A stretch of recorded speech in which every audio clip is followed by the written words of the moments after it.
Liberalism, उदारवाद। Libre मतलब आजाद Latin में। मैं काशिफ पहल करता हूं पहल भारत पर। आज आपके सामने हम जिस थॉट, जिस फिलॉसफी की बात करने आए हैं उसका नाम है लिबरलिज्म यानी उदारवाद।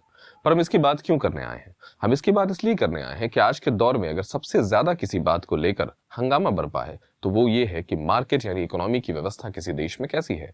इकोनॉमी की व्यवस्था राजनीतिक व्यवस्था पे बहुत हद तक डिपेंडेंट है, लेकिन राजनीतिक व्यवस्था ऐसी ही बनाई जाती है जिसमें आर्थिक व्यवस्था निहित हो, यानी आर्थिक व्यवस्था की बात हो। अब मैं आपके सामने उदारवाद की कुछ बातें ला रहा हूं। उदारवाद यानी लिबरलिज्म, ये कब आया? जैसा कि मैंने आपको बात बताई, लिबर मतलब स्वतंत्र करना होता है लैटिन में, आजाद। लिबरलिज्म को पहली बार राजनीतिक तौर पर उसको दुनिया से इंट्रोड्यूस कराने वाले जॉन लॉक को माना जाता है, इसलिए उनको फादर ऑफ लिबरलिज्म भी कहते हैं। लेकिन आर्थिक तौर पर एडम स्मिथ को माना जाता है। तो अगर मैं आपको कुछ राइटर्स के नाम बताऊं जिन्होंने लिबरलिज्म को इतना मजबूत माना है कि उन्होंने कहा कि स्टेट जरूर होनी चाहिए, सरकार जरूर होनी चाहिए, लेकिन वो एक नेसेसरी एविल है, यानी एक आवश्यक बुराई है, एक आवश्यक कमी है, ये जरूर होना चाहिए, होनी जरूर चाहिए, लेकिन उसकी जो कमियां हैं उसको कम से कम नजरअंदाज किया है। तो आखिर स्टेट में क्या ऐसी चीज है जिसकी वजह से उसको एक आवश्यक यानी नेसेसरी एविल माना जा रहा है? उसके पीछे जो सबसे बड़ी बात है, स्टेट को नंबर 1 जो माना जाता है, स्टेट इतना पावरफुल नहीं हो जाए कि वो देश की सारी एजेंसीज की मालिक हो जाए। लोगों के लॉज एंड ऑर्डर्स, उसका काम, स्टेट का काम ये होना चाहिए कि वो लॉ एंड ऑर्डर पे कंट्रोल करे, एक्सटर्नल जो अग्रेशन हैं, एक्सटर्नल जो अटैक्स हैं उससे बचाए, या अगर कोई किसी के इंडिविजुअल राइट को वायलेट कर रहा है तो उसको सजा दे। स्टेट के काम को इतने हद तक महदूद करने की बात कही गई लिबरलिज्म में। लेकिन स्टेट अगर नहीं होगा तो लिबरलिज्म नहीं होगा, ऐसा उसके शुरुआती राइटर्स ने माना। अब मैं आपको बताऊं, इसकी जो सबसे पहली किताब मानी जाती है, 2 ट्रीटीज ऑफ सिविल गवर्नमेंट, जिसको जॉन लॉक ने लिखा था, ये वहीं से मानी जाती है। उस खेप में मैं आपको कुछ राइटर्स के नाम बता दूं जिसमें माना जाता है कि एडम स्मिथ, जॉन लॉक तो मैंने बताया ही, उनके अलावा एडम स्मिथ और बैंथम, ये 2 यानी ये 3 नाम, lock, Bentham and Adam Smith, ये 3 नाम जो है इन्होंने स्टेट को दिखलाया, लेकिन स्टेट को कहीं ना कहीं एक विलनस रूप में रखा। उसमें कहा कि स्टेट होनी चाहिए लेकिन वो एक आवश्यक बुराई, यानी कि उसको पसंद नहीं किया जा सकता है, वो एक मतलब डियर मॉन्स्ट्रस के तौर पर उसको माना गया। अब हम आते हैं उस दौर में जब जेम्स मिल जैसे राइटर हुए, मैकेंटायर ने लिखा, उन्होंने कहा कि नहीं, स्टेट सिर्फ आवश्यक बुराई नहीं है, स्टेट जरूरी है, स्टेट हमारी दुश्मन नहीं है, स्टेट होना चाहिए तो ही लिबरलिज्म यानी उदारवाद रह पाएगा। ऐसा जेम्स मिल ने लिखा, बहुत हद तक मैकेंटायर ने भी कुछ ऐसा ही लिखा है, आप अगर पढ़ें और उनके अध्ययन में जाएं।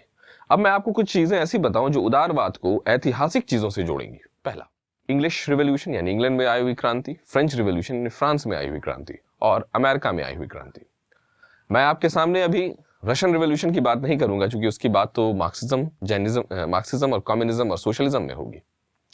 मैं आपको यहां बात कर रहा हूं उनके बारे में। तो कहा जाता है कि जो इंग्लिश रिवॉल्यूशन था वो इंडिविजुअलिज्म यानी व्यक्तिवाद से प्रेरित था।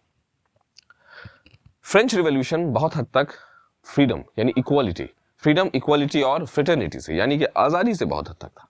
और अमेरिकन रिवॉल्यूशन ह्यूमन राइट्स से। आप अगर देख लीजिए तो दुनिया के पहला जो लिखित संविधान अमेरिका में बना उसमें बहुत हद तक जॉन लॉक यानी उसी उदारवाद लिबरलिज्म की बातें थी। अब आप अगर और ज्यादा लिबरलिज्म के बारे में जानना चाहते हैं, आप जानना चाहते हैं कि उदारवाद क्या है, तो उसके बारे में 2 किताबें मैं आपको जरूर सजेस्ट करना चाहूंगा। वैसे जो क्लासिक बुक्स हैं उसकी, जॉन लॉक वगैरह, वो तो जरूर पढ़ लीजिए आप। लेकिन फिलहाल अगर आपको लिबरलिज्म को अच्छे से सरल भाषा में और कुछ हद तक रिलेट करते हुए समझना है तो मैं आपको 2 किताबों के नाम बताता हूं। उसमें पहला नाम है लिबरलिज्म, वेरी शॉर्ट इंट्रोडक्शन है, इसको लिखा था माइकल फ्रीडन ने। और दूसरी है Twilight falls on liberalism, Rudrangshu Mukherjee ने, जिसको उन्होंने बहुत हद तक वर्ल्ड और इंडियन कॉन्टेक्स्ट में लिखा है। अब यहां से मैं आपको कुछ और बातों पर डिस्कस कर दूं। लिबरलिज्म हो या मार्क्सिज्म हो, आज दुनिया की कोई भी कंट्री ये दावा नहीं कर सकती है कि वो पूरी तरह से कैपिटलिस्ट यानी पूंजीवादी है, और ना ही ये दावा कर सकती है वो पूरी तरह से समाजवादी या साम्यवादी है, सोशलिस्ट या कम्युनिस्ट है। हम हर जगह मार्केट का भी एक्सपेंशन देखते हैं, मार्केट में गवर्नमेंट की इंटरफेरेंस देखते हैं, कहीं कम कहीं ज्यादा देखते हैं, लेकिन दुनिया में अब कोई देश ऐसा नहीं है जहां स्टेट एक एजेंसी नहीं है, स्टेट एक बहुत मजबूत एजेंसी नहीं है। अमेरिका जो दुनिया के कह सकते हैं आप इंडिविजुअलिज्म या व्यक्तिवाद या इंडिविजुअल फ्रीडम का, या डेमोक्रेसी का, या कैपिटलिज्म का सबसे बड़ा चैंपियन है, उसके यहां भी आप जानते हैं स्टेट कितना पावरफुल है, राष्ट्रपति कितना पावरफुल है। हाँ, लेकिन उसके यहां बिजनेस शुरू करने के लिए स्टेट से आपको हर मामले में लाइसेंस और कोटा राज की जरूरत नहीं है। वहां आपको हर चीज में सरकार से परमिशन लेने की जरूरत नहीं है। ये एक बहुत मेजर फर्क आ जाता है जब हम बात कर रहे होते हैं जब हम उसको रियल लाइफ में कहीं ना कहीं इंप्लीमेंट करने की बात कर रहे होते हैं। तो दोस्तों, अगर आपको लिबरलिज्म यहां तक समझ में आई है, या इसमें अगर आप और उसके किसी और पहलू को जानना चाहते हैं, या इतिहास के किसी खास देश में लिबरलिज्म में हुए कैसे वहां लिबरलिज्म आया, दुनिया में कैसे लिबरलिज्म और जगह छा गई, कैसे क्रांतियों के जरिए लिबरलिज्म पूरी दुनिया में आ गई, इन सब बातों के बारे में अगर आप और ज्यादा जानना चाहते हैं तो आप कमेंट बॉक्स में हमें जरूर बताइएगा। आखिर में जाते वक्त मैं आपको लिबरलिज्म के बारे में एक बात और बता दूं। लिबरलिज्म की कुछ अच्छाइयां और कुछ बुराइयां जो मैं आपको वन बाय वन करके बताना चाहूंगा। पहले मेरी आदत है डिसएडवांटेज पहले बताने की। पहला, स्टेट लगभग न्यूट्रल हो जाता है। स्टेट कहता है कि मुझे कोई मतलब नहीं है, मेरा काम तो सिर्फ लॉ एंड ऑर्डर देखना है, तो भाई जो भी काम है बाकी वो प्राइवेट हैंड और मार्केट फोर्सेस करेंगे। इसका नतीजा ये होता है कि जो कमजोर और गरीब तबका है समाज का, वो और गरीब होता चला जाता है और अमीर और अमीर। सेकंड, स्टेट के न्यूट्रल हो जाने की वजह से टैक्सेशन सिस्टम जो है वो बड़ा ही खराब हो जाता है। मतलब सरकार सिर्फ और सिर्फ टैक्स इस बेसिस पे लेने लगती है कि इकोनॉमिकल ग्रोथ कैसे हो। ग्रोथ और डेवलपमेंट में जो फर्क होता है वो आपको देश में दिख जाएगा। ग्रोथ कहते हैं जब हम फिगर के तौर पे बढ़ने लगते हैं, डेवलपमेंट कहते हैं ओवरऑल डेवलपमेंट को, जब पूरी तरह से विकास होता है। वहां भी स्टेट चूक जाती है ये बोलकर कि हम ऐसा नहीं कर सकते हैं, ये हमारे हाथ में नहीं है। तीसरा, जो लिबरलिज्म का एक बहुत बड़ा नुकसान हुआ दुनिया को, इक्वालिटी आते आते रह गई। दुनिया भर की क्रांतियों में आजादी का भी मतलब था, सबका मतलब था, लेकिन इक्वालिटी सबसे इंपॉर्टेंट चीज थी। कहा जाता है मार्क्सिज्म ने इक्वालिटी पे जोर दिया, लिबरलिज्म ने लिबर्टी पे जोर दिया। लिबर्टी को आगे बढ़ाने के चक्कर में वो लोग जो टैलेंटेड थे, वो लोग जो रिसोर्सफुल थे, वो लोग जो हैव्स थे, जिनके पास सब कुछ था, जो समृद्धशाली लोग थे, जो संपत्ति वाले लोग थे, वो आगे बढ़ गए। पुराने जमाने के जो फ्यूडल्स थे, पुराने जमाने के जागीरदार और जमींदार थे, वही आगे चलकर कैपिटलिस्ट बन गए। पुराने जमाने के जो लैंडलेस लेबर थे, लैंडलेस किसान थे, वही आगे चलकर मजदूर और मजूर बन गए।